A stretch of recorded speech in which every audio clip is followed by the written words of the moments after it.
好的，来看看牛魔王上来1P选择一手，哎，他为什么要用牛魔王，然后来当做这个咱们这个游戏的选人呢啊？因为这个牛魔王是个吉祥物啊，咱们这个最后这个 BOSS 是牛魔王，然后牛魔王呢成为牛神之后啊，咱也不知道这个牛神是跟牛魔王有什么关系，但是咱就当他是法天象地的牛魔王吧啊。所以说呢，选了一个 Q 版的牛魔王，然后来做这个咱们的传说中的这个选人的吉祥物。而这一次呢，咱们选择的是《西游轱辘传》的126版的最高难度，来自于我们领衔主演的东北啊，来打这么一手这个火塔定。什么叫火塔定呢啊？就意思就是用火用塔啊，然后呢再用定。火就是咱自己本体那个天罡火，或者叫鸡格隆咚啊。然后呢，再有就是用塔，还有用这个定珠，这3个道具通关啊，一命通关。当然呢，这个像说句实在话，你要说用老沙的话，老沙这样的人物，你基本上可以选择啊进血，然后呢进血进地都可以通关。你想想，你懂吧？进血进地可以通关的啊。对，这个是《西游轱辘传1》啊。好，金刚咒。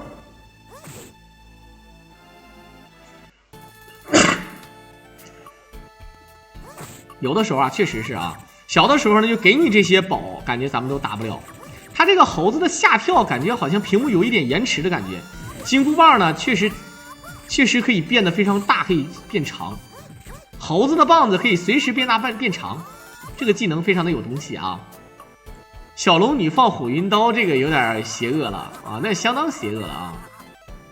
好，感谢我们的回头一枪。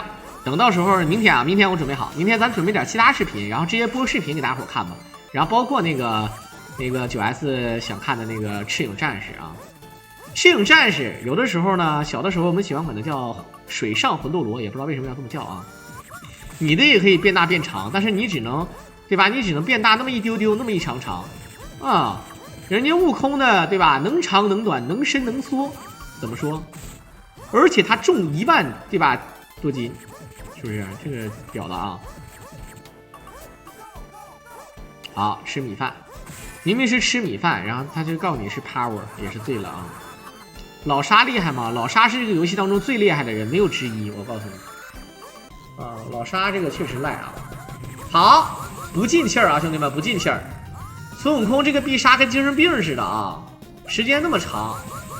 咱们玩的是究极难的难度，兄弟们啊，究极难。哎，你看他这回你觉得他，对吧？你觉得他时间正好够，但是不够。一个人参再加这点血啊，还不够他打的呢。这个究极难其实还是挺难的啊。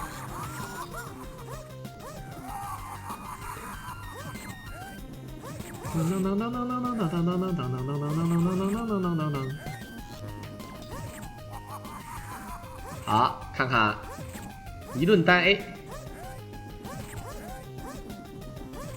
这哥们儿会哎，你大家伙管这招叫什么？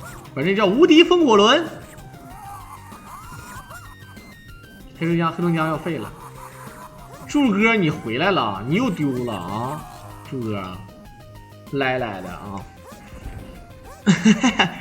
黑龙江又要废了，我感觉我刚刚燃起了一点希望之火，回身让这个疫情一坨大黄尿给我浇灭了啊，难受了。好，可以看到，咱们玩的呢还是偏稳一点啊。这里面第一关先是太上老君，然后直接把这2个童子收了啊。不过这个剧情第一关就是放大招，就是金角银角。这里面最有意思的什么呢？金角银角啊，有一个金角大王，还有一个老银角啊，听明白了啊？金角大王有一个老银角，还有一个小银角，我不太清楚，这个有点差辈儿啊。这个小银角是怎么来的？如果说银角大王是老银角的话，那么金角大王是什么意思？那么我们不得不承认啊，那如果是这么理解的话，老银角生的这个小银角，小银角就是银角大王，而这个金角大王呢是应该叫做小金角，然后还有一个老金角，但是已经嗝了。大概我们可以这么理解吗？啊，对不对？我们试一下双人语完。好，枯松剑，火云洞，有点东西啊。卧狼给我一个吻，给我一个吻，可以？不可以？燕山哥怎么说？燕山哥，你是不是有点那个性取向有点有点弯，好，孙悟空打红孩儿，理论上来讲，两个人都是火属性啊，所以说伤害是平中的啊，伤害平中的，也不被克，也不克制，就是大概是这个情况。好，看看，我去，就光这个单 A 啊，感觉有的时候就非常变态的，对不对？就以前这些游戏解说公认的，现在为啥不解说了呢？那你这个，那我解说的时候你没来呗？就是这个事儿就很简单，我解说的时候你不在呀，你也不关注我呀，对吧？就好比你看那个河池似的，这河池不也玩2000了吗？对吧？你这个是吧？你这个，但他玩他玩英雄联盟的时候，你怎么不问他怎么不玩97了呢？是不是？这你来看就知道了，有比赛我肯定会说呀。而且我今天刚刚跟我们的地老板皇城 PK， 我以5比1绝对的优势战胜了这个老板。然后导致老板现在不来了啊，老板现在走了不玩了，太嘚了啊，心态崩了，兄弟们啊！红孩儿跟老君到底啥关系？这里面我跟大家伙说一句啊，红孩儿跟老君绝对是有关系的，但有什么关系呢？咱们不能乱说，但是我得跟大家伙说一句啊，首先呢，他这个3昧真火呢，其实跟这个太上老君的关系倒不大，因为太上老君呢，他用的是什么呢？他用的是6丁神火啊，他不是3昧神火。但是呢，这个但凡带3昧的啊，感觉都很牛逼。比如说黄风怪的3昧神风也是很厉害，对不对？但这里面我跟大家伙说一下，你要考虑一件事啊。首先，牛魔王跟铁扇公主，他俩为什么要分居？铁扇公主这么霸道的人啊，这么牛逼的人啊。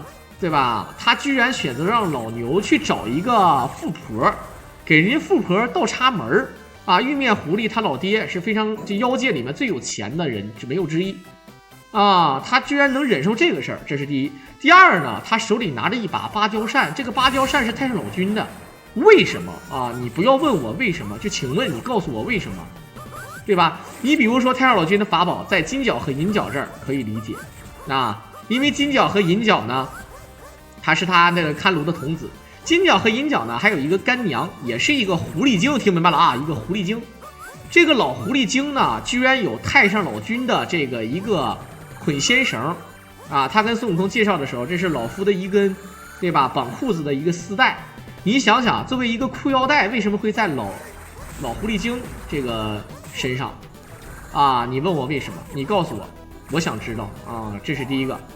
第二个呢，对吧？就像刚才我说的芭蕉扇，这个芭蕉扇为什么在，对吧？这个地方啊，对吧？这就不理解了吧？而且还有一个事儿啊，当然呢，孙悟空的金箍棒为什么在东海龙宫？因为对吧？孙悟空这个大禹治水是吧？这个就不说了啊。还有这个太上老君跟这个太上老君跟猪八戒又有什么关系？对吧？因为他的武器也是太上老君打的。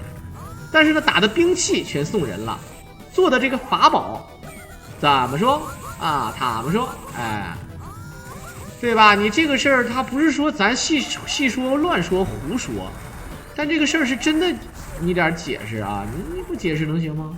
对不对？你得考虑一下，这么牛逼的法宝，为什么跑到这些人手里了？啊，这都是有事儿啊，对不对啊？这有事儿的啊。好。陆力大仙，这哥们会雷霆万钧，其实招式感觉差不多。2碗大米饭炒鸡蛋，啊，一个定珠已经满了啊。走下路，好。反正单 A 的时候按这个看宝剑，这个单 A 是真的赖，有点东西的啊。那这个《西游记》里面有很多那个特殊的东西，比如说啊，那个法宝，比如说咱们看那个，大家伙知道那个黄眉老佛，黄眉道童，就是弥勒佛手底下的这个黄眉童，他呢是吧？啊，首先呢，这哥们儿是有编制的，对不对？而且编制很大，啊，作为这个未来佛的第一对吧头马，啊，双花大红棍，武力值不低，还有法宝护身。孙悟空搞不过他啊，后来呢没招，实在是没招了。原著当中啊，咱们看电影里面好像直接弥勒佛直接来了。原著当中呢，这个孙悟空找了好多人最后都对这个人种带啊没有任何的办法啊，明显是没有任何的办法。我不知道大伙能不能理解我说的啊，一点办法都没有。这里面呢，首先啊，这个弥勒佛，大家伙知道啊，这个他给了3件法宝，一个是那个金钵，就是大镲，大家伙知道开过运动会吧？有敲鼓的，有吹那个小号的，就是梆梆梆梆梆梆梆梆梆梆梆梆梆梆梆梆梆啊，就那个，然后打鼓咚咚啪嚓啪嚓啪嚓咚，就那个大镲，那个形状啊，就特别像这个女人的胸部啊，知道吧啊？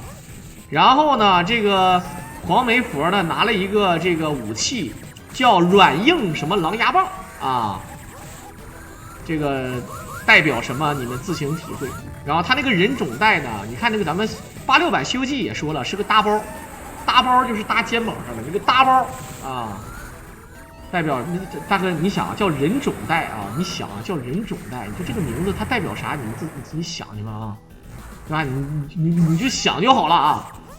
这个特别狠。后来呢，这个你看啊，这个弥勒佛呢，直接把这个人种带还有他的狼牙棒全收了，啊，什么意思？就淹了嘛啊。所以说，你看这个明朝的时期啊，明朝的时期你会发现呢，太监的这个权力非常大，但是皇帝说他死，他就必须死，啊，就是太监都已经9000岁了，但是呢，只要皇帝让他死，他就没有任何。哎，你再见，你可以把皇帝哄好，但是皇帝如果对吧让你死，你就再见，你一点权利都没有。所以说啊，就是这个意思啊，能晓得吧啊？一个定，武力大仙。好，来看看魏忠贤，我不信啊，那魏忠贤皇帝想搞死他，不也搞死了，对不对？对吧？皇帝想搞死魏忠贤也是说搞死就搞死啊！就是你像崇祯皇帝，尽管这个人呢是个好人，但是他不是个好皇帝，为啥呢？因为他不够优秀啊！大家伙都知道，竞技类型游戏菜就是原罪，当皇帝也是。有的人没当过，对吧？有的人天生就能当皇帝，能当领导啊，就能玩弄权术、帝王心术。有的人你给他最高权力啊，躺着当皇帝，最终还能亡国，没有办法啊！这东西就没有办法，只能说能力不够。有的人有能力，但是没有天时，对吧？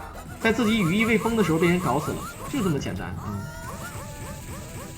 啊，看看这关感觉啊，这个光这么打确实有点慢，因为是究极难的难度啊，所以说还是挺皮的。你们看看，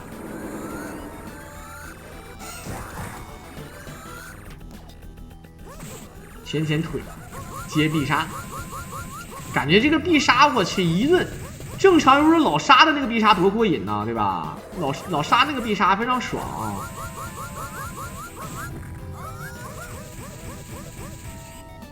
一个下跳就能死，好，下跳啊！刚开始这么一下就有这个判定，真的是很厉害的啊！火云刀，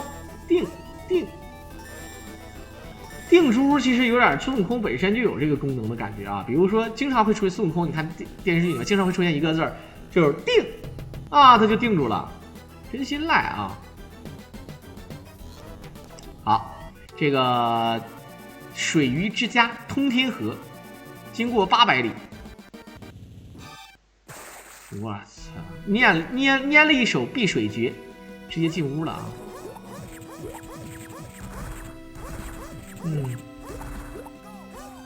感觉按照这个《西游记》里的世界啊，就是说有水就有龙，只要就哪怕你打一口井啊，都有龙王。海里面有大神级别龙王啊，东海龙王、西海龙王、北海龙王什么的啊。但是我想问一下，西海龙王是不是按理说应该在天竺那边了啊？应该在那个印度那边的叫西海了，我感觉他应该是这么设定的啊。五行相克是怎么样的？那就是我克制你的话，我打你的血，费血就多啊。咱先不说西游释厄传 Super， 咱就说原本的西游释厄传啊，对吧？你就是我打你血就多，啊，这就很简单啊。通天河现在在哪里？我也忘了，我也不知道。我以前看过这样的这个介绍文章，就是说当时这个记者啊，就是因为他是明朝的嘛啊，他写这个路线的时候，他也是根据就是当现有的这个，因为他不可能他走过所有的地方是吧？他也只能写，他只能照着这个地理图本上或者说一些东西来写，以某一个地图某一个城市为原型，然后写这么一个故事，对吧？他途经什么地方，这个地方发生什么事儿，然后套用一些什么讽刺啊什么，比如说一些历史上发生的故事，对吧？就这种啊。好。这个海胆王啊，海胆王确实是，就是你怎么打他呢？就感觉好像咱去打他就挨干一样。还好咱的武器可能比他还长一点啊。啊，这一顿怼啊，感觉像有点像卡屏幕里面无限打一样，就是一顿怼。这几天坚持吃鱼吗？我就吃了一个水煮鱼而已啊，怎么坚持吃鱼了啊？你一说还挺想吃，我对水产应该是没有那个什么的啊。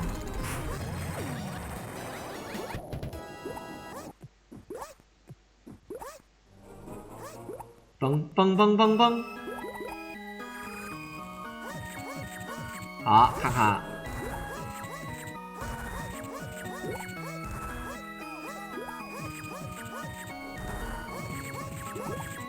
这家伙这个感觉就是只要但凡只有这么平 A 啊。虽然说没有老沙爽，因为老沙的那个歪轴啊实在是太备胎了，但是呢，他这么 A 也行，因为他快。你看，因为他快啊。金鱼这里面时间很紧张啊，也确实是应该有这种想法。我们看看，今年的祭品是小狼吗？不对，这里面我记得好像这个咱们这个灵感大王啊，当时咱们去这个叫陈家村，是不是？那个小孩的名字叫陈官宝是吧？名字还挺好听的啊，陈官宝。小女孩叫什么来着？我忘记了，是男的叫陈官宝吧？啊，孙悟空变成了一个小男孩，然后让猪八戒变成了小女孩。猴子容易翻车，好的，所以说你看，选择先哎，他用了一个塔就浪费掉了，定住。好，先加气儿，一个塔 A 一下，然后接必杀。好 ，Go go go go go。一秤金是吧？对，一秤金，接必杀，对，一秤金，陈官宝，名字起的非常好。定，有容易翻车啊，确实是啊。水克火，咱们的这个伤害比较低。血杀，好的，接必杀。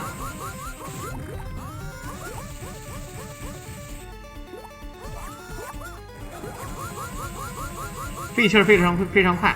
能打2个必杀不错了啊！能打2个必杀确实不错了。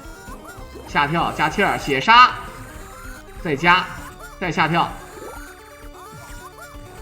用下跳打完起身，这个 BOSS 可能是不愿意乱动啊。不过这么一看的话，时间应该是稳够的啊。下跳没有，他选择直接用必杀。起手，是锤子脑浆都给锤出来了。感觉这个灵感大王其实。怎么说呢啊？这个灵感大王叫金鱼精，然后把这个金鱼精，你看长得浑身都是肌肉啊，太强了啊！血杀，最后一点血，时间真的会有点不太够的样子啊！一个定住，加好，下跳，一个必杀没死。这确实很难受啊！再来一个下跳，好，你选择了一个这个漏洞，可以，非常惨，大人参，好，一个米饭，玄冥符也吃了啊，是不小心吃了啊，再放这也无所谓，反正也没打到怪啊。好，有惊无险，它主要是水克火啊。这里面咱们这几关里面，第一关是土，第二关是火。第三关是木吧？啊，第3关是木，然后第4关是水，第5关呢是土，蜘蛛精应该是土是吧？啊，然后第6关是那个金，啊，第6关是金，第5关是木还是什么啊？我忘了，反正老记反。然后那个什么啊，金毛老鼠精是土是吧？啊，白毛老鼠精。金毛老鼠精，白毛老鼠，钱鼠王，蜘蛛是木啊，蜘蛛是木，那就是前蜀王是土是吧？然后再加上最后一关是火，老沙就可以克2个，然后龙马可以克2个，龙马可以克2个啊。啊，那你看我刚才没记错啊，蜘蛛是土，然后老鼠是木。最开始我也不理解，我刚才没记错啊，没记错。那其实我这个就是吧，我也不理解，老鼠儿子会打洞，在地底下干，然后结果老鼠是那什么，然后结果那个蜘蛛是土，蜘蛛应该按理说都应该在树上挂网对吧？然后结果蜘蛛是土，真是醉了啊！猴子克1个。老沙克2个，八戒是土克水啊，八戒是只克1个。小的时候很多人愿意选八戒，是因为这个第3关啊，就是那个《西游射传》Super 啊，第3关呢，八戒是很多人过不去第3关，选八戒呢是能够克这个第3关，所以说可能愿意选八戒。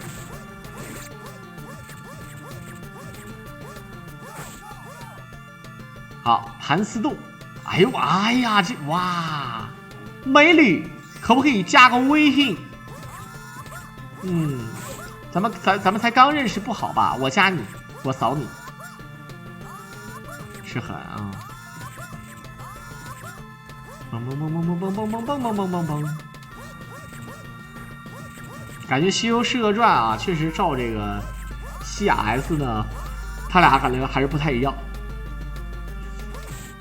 确实是不特一样啊！嘣嘣嘣嘣嘣嘣嘣嘣嘣嘣嘣嘣嘣嘣嘣嘣嘣嘣！这个雕像感觉是感觉这个手办挺狠的啊！这个手办长得还挺像，看一下，一推，你看这七个蜘蛛精，大师兄是那个白眼魔啊。说句实话，拿红毛巾擦脸的这个胸又大又白。而且呢，你看啊，她的脸啊，长得有点像那个《青楼12房》里面那个2号女主角啊，有点像，一看起来就知道啊，对吧？当然，那个拿那个青色毛巾这么擦后背，那个长得就有点难看了啊，对吧？然后泼水的那个呢，也是啊，好的，蒙面女侠上来就是直接被抓了一顿踩。go！ 这个蜘蛛精呢不是最终 BOSS 啊。好，这个蜘蛛精感觉特别像谁？大家伙看没看过那个？大家伙看没看过《金瓶梅》？08版《金瓶梅》，王晶拍的，我记得应该是吧？是王晶拍的吧？啊，08版的《金瓶梅》，潘金莲是谁演的呢？是早川赖里奈啊。然后那里面呢，这个。有一个对吧？有一个什么什么夫人，啊，有个什么夫人，他这个节目是啥呢？就是说你去之后，然后呢，他要就是你朋友带你去，然后隐瞒你，然后让你把你抓起来，然后怎么地，然后玩一个游戏，非常刺激，就那个啊，装扮是不是还是不是啊？是不是像？那肯定的，你又没看过就不说了啊，没看过不说了，看过一定知道啊。好，人都死了，还搁这左右互搏呢啊！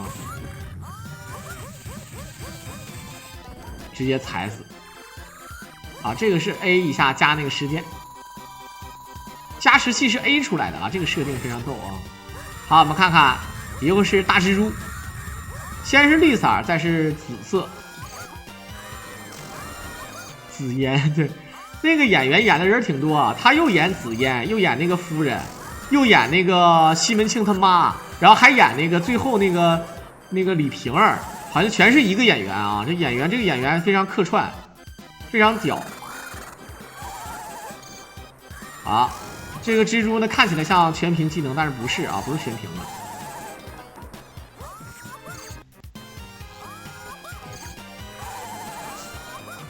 我去，阿浩的最后一下，看他可以下跳左右，这个挺狠啊，对不对啊？你看这点判定掌握的非常好，虽然说打血也不是特别多，但是这么打看起来好像很稳的样子，相当的稳。看俺们说，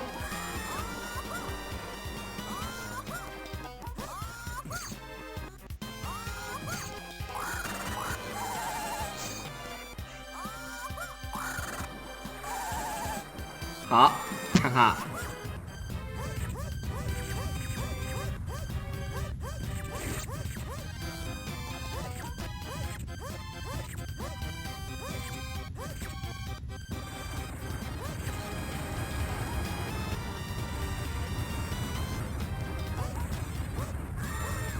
最后一点血还得进去变个身，他这个变身完了啊，对，你看紫色的啊，金光闪闪，而且这个眼睛哎，有血轮眼啊，瞎愣干。好了啊，这个勇士披风是什么东西？这么帅的吗？啊，有特效啊，兄弟啊，感觉祝老板怎么说啊？解说97有好的97比赛，我肯定会说啊，相信我啊。好，下跳，我操，这个棍子一下变长了，是真的爽啊，相当爽。时间不够，但最终还是够了，对吧？最终还是够了。这个大蜘蛛，我感觉像这种情况下，应该直接炖着吃啊，不是那个清蒸着吃，放上点姜、葱段，对吧？蒸完了之后蘸辣根儿。肯定好吃的啊！勇士披风是什么东西啊？祝老板能不能解释一下？那祝老板，见牛神最低条件7个塔，9塔就会轻松许多啊！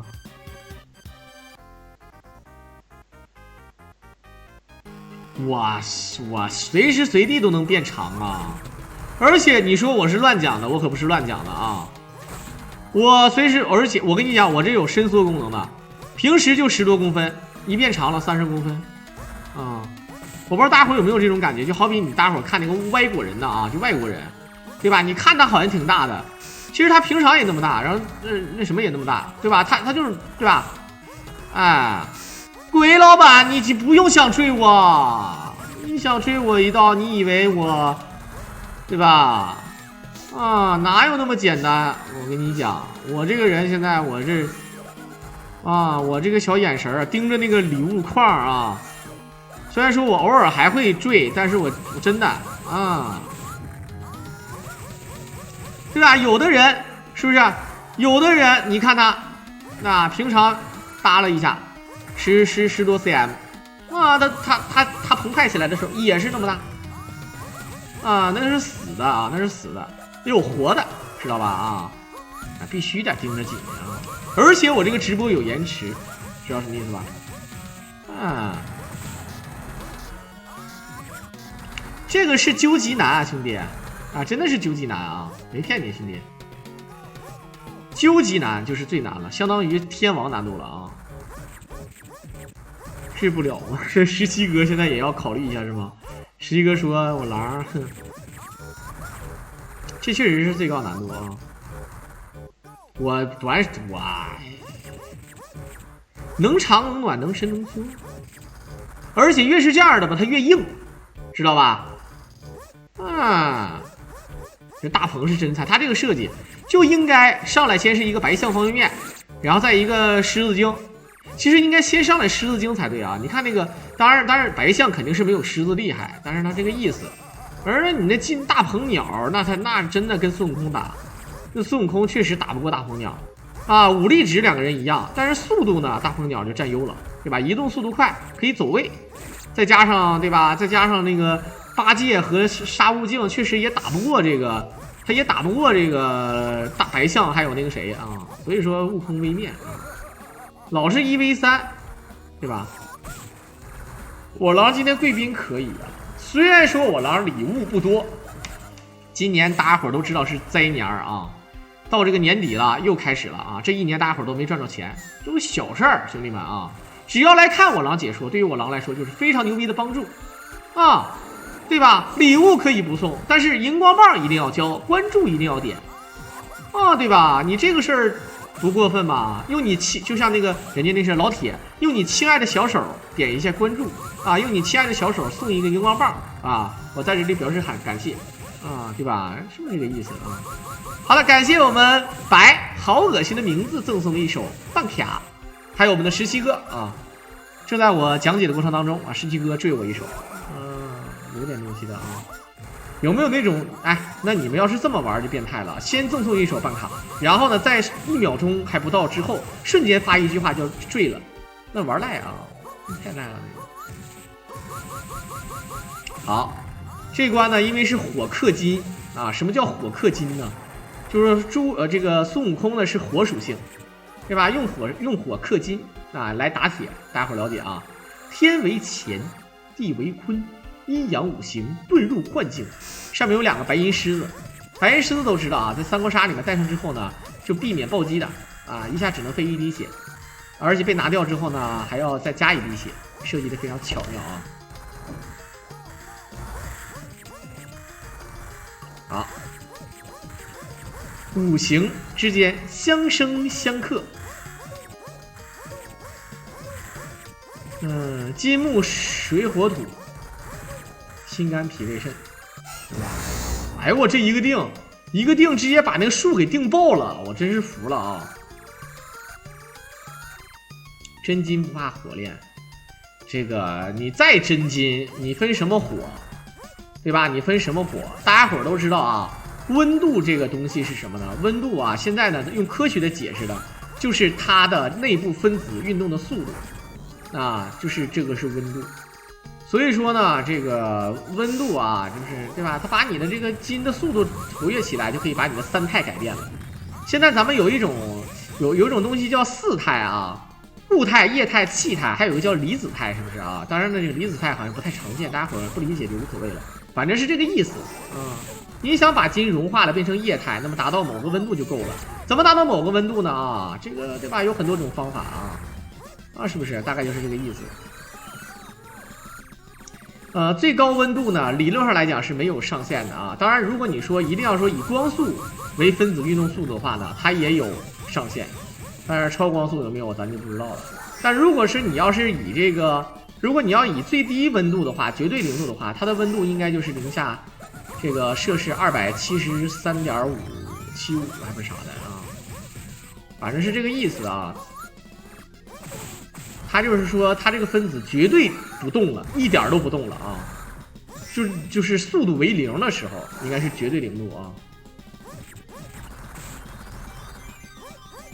杀无尽、进气儿、进血、进道具。我以前解说的是少将军衔的进气儿、进地啊，进气儿进地不进血。我前2条解说的是进血进地不进气儿啊。到目前为止，是不是？进血进气儿不进地的话，有点就是进血进气儿进地3进的话，是不是超级难啊？那就现在没有这个录像吧啊？进 A 的其实想想还可以做，但是你进 A 的话，你捡东西怎么捡啊？对吧？这是第一。第二呢，那你别说那个，你用下跳，对吧？你用下跳，但时间不够是肯定的了，对吧？啊，好，看看。人参，哎呦我去，这吃这个补啊，吃不好大米饭炒鸡蛋。火云刀，孙悟空穿个虎皮裙儿，感觉孙悟空就是个小孩儿啊，老沙是真的老沙啊。好，来看看，紧接着就是老鼠精。老鼠精这关啊，其实并不震撼啊，我感觉就是在咱们小的时候看电视剧还是看原著小说，感觉这个老鼠精呢，还不如这个玉兔精狠啊。那玉兔精呢啊，是上古时期的动物，兄弟们啊，不要误会啊，不要以为玉兔精是个懒闲子，好像被嫦娥收走了，觉得好像是比嫦娥那个什么那啥啊。那个嫦娥其实资格是没有这个玉兔精老的，知道吧啊？还得拜人为干爹。看那个邵氏电影叫《赌王大骗局》啊，对，那里《赌王大骗局》里面就是这个陈官泰演那个反派，他跟那个女主角说那个干女儿陪干爹睡觉是很平常的事吗？操，真事儿啊，就是那是原台词。那是七锦阳电影，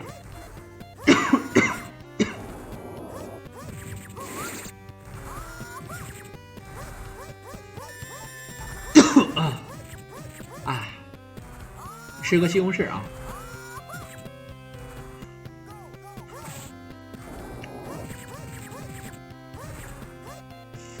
今天说的还是挺狠，给自己说多了啊，所以说是这个意思啊。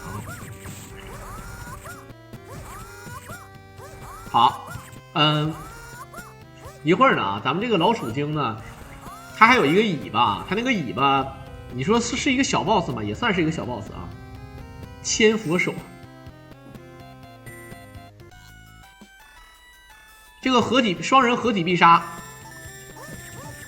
你们说5个角色啊，5个角色一共有多少种合体必杀？你们说，你们猜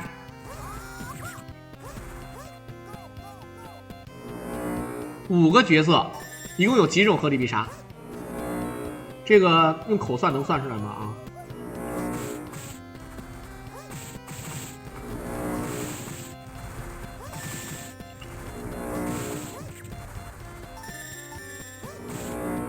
哎，不吃这个西红柿很难受了啊！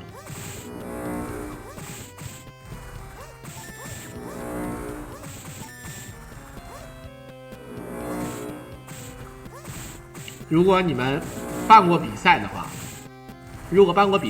就是那种什么淘汰赛啊什么的啊，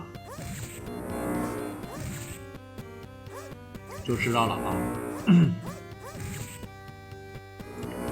很聪明啊，4加3加2加1。你要是6个人呢，对吧？那还是一样的套路啊，还是一样的套路啊。好，看这个尾巴，咱不知道，这种情况下你拿个大砍刀，你直接把尾巴剁了不行吗？啊，一下一下的，里面还有个火云刀，看不见？还有个火云刀。好，看看，这都已经喜酒都摆好了啊，喜酒都摆上了。这个天罡火居然不是全屏攻击啊！这么一看的话，天罡火太面了，它还不如那个，肯定是比不了那个小龙女的那个无影刀，对不对？这也白洗呀！这老鼠精这挺有情调的啊，给这个洞府打造的灯火辉煌的，然后这个四处通明，你有通风口吗？在地底下，对吧？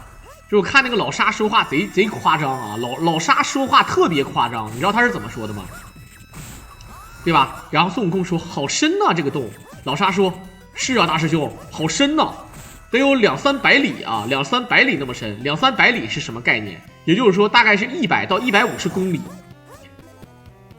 你100到150公里，你看你都看不着，你还往底下看，我是真的服了啊！他是怎么看出来200-300里路的？我是真服啊！100里地，我从牡丹江都到林口了啊，服了啊！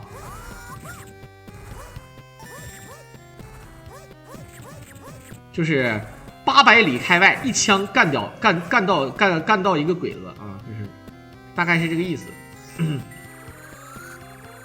好，感谢我们的扣紧脚趾赠送的1张办卡啊！有各位小伙伴的支持，我心里恼火多了啊，对吧？钱爽，师傅喊救命，悟空救我！悟空，一定要保住我的童子身之功啊！一定要保住我的童子身啊，对吧？曾经有一位道士，有一道人姓张名三丰，他告诉我，一定要保住童子之身练功啊，这样的话威力会非常大啊！如果让我练九阳神功的话啊，保住童子身非常的凶。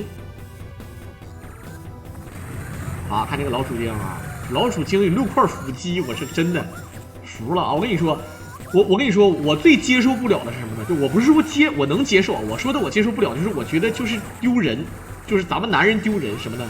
就是一个女的很瘦啊，很瘦，但是这个女的有6块甚至是8块腹肌，我操，不打脸吗？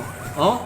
所以说我现在我也练腹肌呢啊，虽然说我只练了1个月零1个星期吧，大概是我是12月4号开始练的啊，不过我的强度不是很好，我一天只练十来分钟啊，一天只练10来分钟，有一天忘做了啊，第二天连做了2次啊，不是连做了啊，第二天是上午和下午一共做2次啊，也就是说一天保证1次的这个10分钟的这个训练啊，但是呢，肯定是慢啊。如果说强度训练的话呢，对这个肌肉也不好啊，而且我也坚持不下来，所以说慢慢来啊。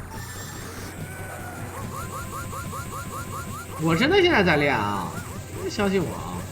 好，这里面呢，刚才大伙也说，老鼠是木属性，咱们是火属性，对吧？木生火啊，对不对？一口大粘痰，仙人指路，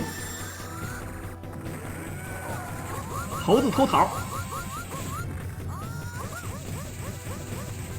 对呀，我练10分钟就够用了啊！我那个动作其实挺变态的啊。第一个动作呢是这个卷腹啊，第一个动作是卷腹50秒。第二个动作呢是，把手放到后面，然后那个全身啊，回来这么全身。第三个运动是那个自己的这个脖子还有上半身稍微抬起来一点，然后呢2个腿高抬，慢慢的抬，然后再降，再抬，再降。第4个动作呢是用屁股当平衡点，然后左右摇。第5个动作呢是躺着撅起来之后呢，然后蹬自行车。是吧？第6个动作呢也是跟第3个动作差不多，往地一躺，然后上半身先撅起来一点，然后呢2个腿呢就是离地，但是呢要上下交替。最后一个动作呢是双手捂着后面，然后把腿抬起来，然后定住50秒，然后就这么回事啊。1天1次，估计等到两个多月之后，1天必须得2次了，否则它不会再出形了啊。没想到能卡住，卡了呗。他那个本身在洞口那个地方就很变态啊。好，我们看看已经是最后一关，8个塔，兄弟们啊，8塔。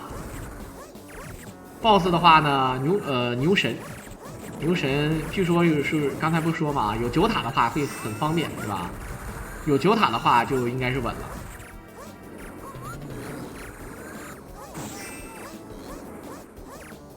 下蹲啊，我有时候还跳绳的时候有深蹲好几次的啊。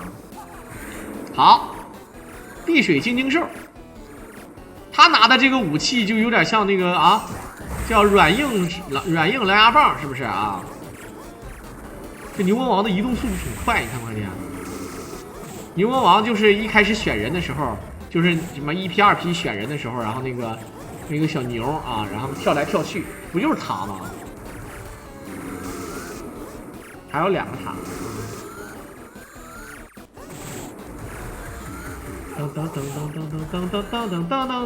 噔，好追地，我打着小兵了，这也太森的弟弟就太背了啊！一个必杀打着小兵，那是多背的算背啊！加气儿，前踢左右，哎，这个牛魔王老是无敌招式啊！这个费气儿费的很快。好，前搓一个，哎，这次打中了，打不中是很难受啊。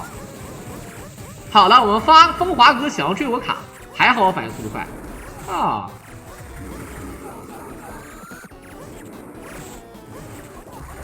哎呦我去，这一顿扣啊！小牛怪怎么一撞一管血，我也不知道啊。按理说他要这么设计的话，应该就是 bug， 或者说他撞的不是一下，是好几下，好几下那没办法，对不对？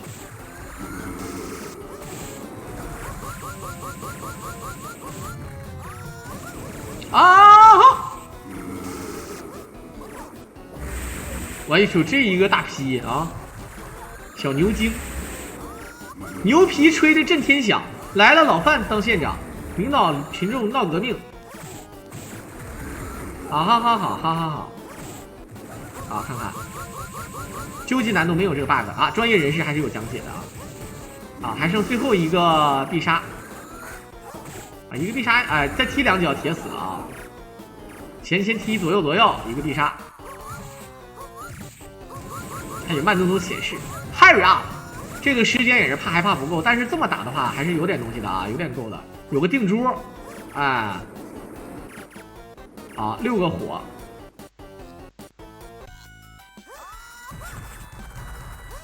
我去，这个下跳2下的天罡火。你看，又一个小兵没打着，就感觉这个天罡火是真的面。这个技能是应该，你像地煞弓，也有点像地雷阵，突木桩也是自动锁定的，对吧？无影刀就不用多说了啊，又快又牛逼。寒冰掌，啊，虽然说寒冰掌也不是全平的，对吧？你可以寒冰掌左右嘛，对不对？那这个有点赖啊，这个打不着你真是。好，看看火龙、瓦龙，这火龙长得真好，还有鳞片啊，这龙，而且还有大牙，帅哥一个定。好，跑到这个位置上下跳，我这开始无限下跳模式了啊！这个孙悟空就是一寸长一寸强，看没见？相当的长。要说句实话啊，这个长就是牛逼，对不对？黑龙江新增40例，牡丹江有没有病例啊？啊！很多人说牡丹江不有那个林口吗？我不知道，我的意思是有没有？如果牡丹江有就废了。我知道林口有4个，那自不必多说啊。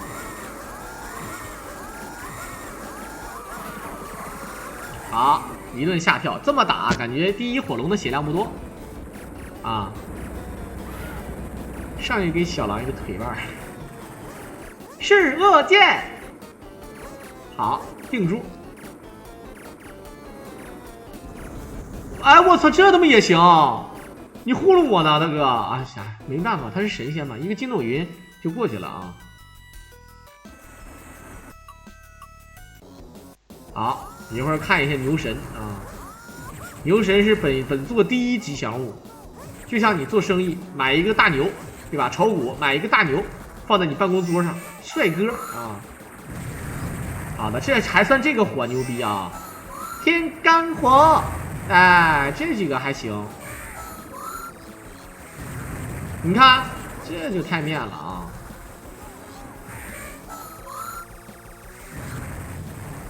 你这什么啊？感觉这个保精神病啊！来，牛神2管半血，而且是一大半。我们看看，从空中跳下一个帅哥啊，直接从天而降，哇，一个塔，go！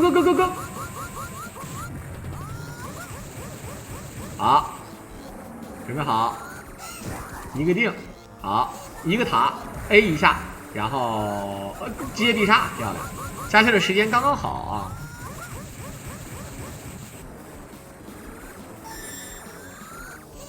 血杀躲啊，这个全平啊，没招。A 一下一个塔 ，go！ 这个漏洞。啊，一个定住，啊，感觉这个塔定的人时间是真的长，再加上必杀可以追地，所以说还是行的啊。他现在所有的技能还没有空，可以定住，已经没有了。好，一个塔一下，然后再接必杀。现在已经没有定住了啊，兄弟们啊！选择用这招，时间能够吗？啊！好，还是血杀，气儿不够，要不然可以变小一下 ，A 一下，好的。孙悟空这点特别难啊，他这个必杀就是太快太慢了，精神病啊！好，血杀一躲，一个塔 A 一下。哎，刚才，哇，还能烧着，也算你狠啊！啊，这个愣瞪。感觉塔这个血量才是真正的多啊！输出主要靠塔，时间会给我答案。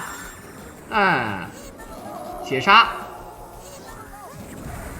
好，一个必杀 ，KO， 牛逼，就差一半寸的啊！确实牛逼啊！这个0秒，哎呦我去！这个 boss 已经死了，还有0秒这个设定啊，真心是有点醉的。好了，那么《西游射传》126版最高难度的孙悟空，只用火、塔还有定啊，这3个宝物一命通关。尽管最后呢有惊无险啊，还是非常的稳啊，非常稳，非常稳。这回是感谢我们的领衔主演东北给大伙带来的精彩表演。那么不多说啊，你可以看到啊，这如来大佛棍啊，这个如来佛确实有点东西，你看卡了。他这个金身一下来，什么牛神，什么法天象地啊，白扯。一个腿绊连人带鬼棍啊，直接就把这帮全是吧？我不知道你懂不懂我说的意思。好了，片尾的最后呢，也是感谢大家伙的收听。如果大家伙喜欢我狼解说，可以点击屏幕上的关注和订阅来支持我了。我们下期再见。